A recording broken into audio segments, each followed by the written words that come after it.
रहमान रहीम। इमरान खान का मुकाबला न सियासी तौर पे और न इंतखाबी मैदान में कर सकते हैं। पिछले 6 महीने के अंदर इमरान खान ने जो बड़े जलसे किए वो पाकिस्तान की तारीख में न इतने ज्यादा और न इतने बड़े जलसे कभी हुए। इसके साथ साथ 17 जुलाई का इंतखाब आपको याद होगा कि नजर आने वाली और नजर न आने वाली तमाम ताकतें इमरान खान के खिलाफ थी, लेकिन कौम ने इमरान खान के साथ मिलकर तमाम ताकतों को शिकस्त दे दी। इसके साथ परसों भी इंतखाबात में आपने देखा कि इमरान खान का मुकाबला नामुमकिन है और कौम ने इमरान खान के हक में फैसला सुना दिया और तमाम चोर और डाकू को शिकस्त दे दी, अमेरिका गुलामों को शिकस्त दे दी।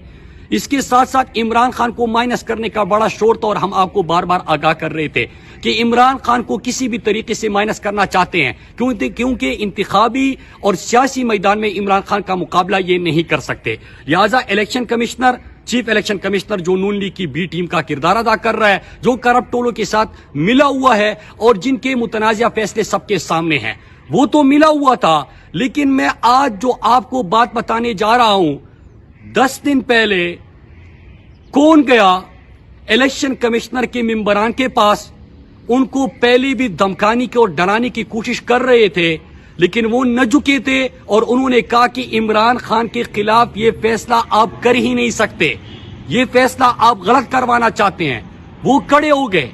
तो जो मेंबर बिस्मिल्लाहिर्रहमानिर्रहीम, मेरा ये खास पैगाम पाकिस्तान तहरीक इंसाफ के वर्कर्स के लिए है और सियालकोट के तमाम तंजीमी ओहदेदारान के लिए है।